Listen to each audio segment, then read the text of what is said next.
அஸ்ஸலாமு அலைக்கும் மக்களே. ரமதான் ஃபேட்லா சீரீஸ்ல இன்னைக்கு டே 11. காலையில எந்திரிச்சு செஹர் சாப்பிடலான்னு பார்த்தா அப்பதான் ஞாபகம் வருது நான் ட்ரெயின்ல இருக்கேன்னு. ட்ரெயின்லயே கொண்டு வந்த டயட்டை சாப்பிட்டுட்டேன். அப்புறம் ஒரு வழியா ஹைதராபாத் வந்து சேர்ந்தாச்சு மக்களே. அப்புறம் நம்ம வந்து சேர்ந்த இடம் பேரு தான் காச்சிகோடா. சரி செஹர் முடியறதுக்குள்ள ஒரு காஃபியை தேடி பிடிச்சி குடிச்சிடலான்னு தேட ஆரம்பிச்சேன். அதுக்குள்ள செஹர் டைமே முடிஞ்சிருச்சு. நம்ம கூட வந்த நண்பர் மட்டும் தான் காஃபி குடிச்சாரு. நாங்க இறங்கின இடத்துல இருந்து எங்க ஃப்ரெண்டு ரூம் ஒரு 7 கிலோமீட்டர் இருந்துச்சு. சரி கார்டியோ தான் பண்ணலன்னு நைட்டு நடக்க ஆரம்பிச்சோம். நாங்க விடிய நடந்தோம். ஒரு வழியா நண்பன் வீட்டுக்கு வந்து சேர்ந்துட்டோம். நண்பன் வீட்லயே டால்பின் வளர்க்குறாரு. கூட இருக்கும் ஃபாஸ்டிங் இருக்கான்னு கூட பார்க்காம அடிச்சு நோத்துனோம் பாருங்க. இவரு தான் நம்மளுக்கு அடைக்கலம் கொடுத்த நண்பர். அப்புறம் தூங்கி எந்திரிச்சு பார்த்தா 2 பேரும் ஒர்க் பண்ணிட்டு உட்காந்துட்டு இருக்காங்க.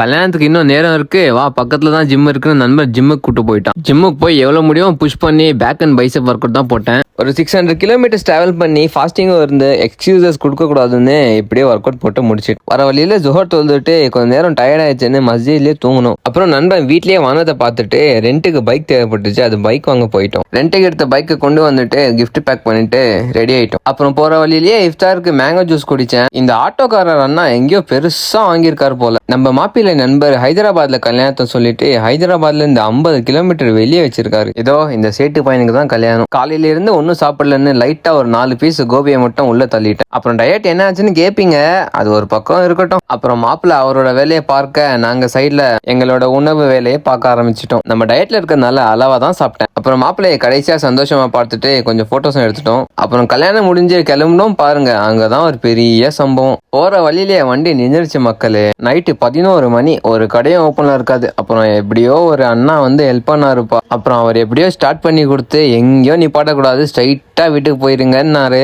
போற வழியில வண்டி மறுபடியும் ஆஃப் ஆயிடுச்சு. ஆனா இன்ஜின் ஸ்டாப் ஆகாதனால அப்படியே ஓட்டிட்டே போயிட்டோம். அப்புறம் இதுதான் இவங்க ஊர் ஹைடெக் சிட்டியாம்பா, ஒரு மாதிரி ஃபாரின் மாதிரி இருந்துச்சுப்பா. ஒரு வழியா வீட்டுக்கு வந்தோம். ஆனா நம்ம நண்பர் வாங்க ஹைதராபாத் சுத்தி பார்க்கலாம்னு கூப்பிட்டு போயிட்டாரு.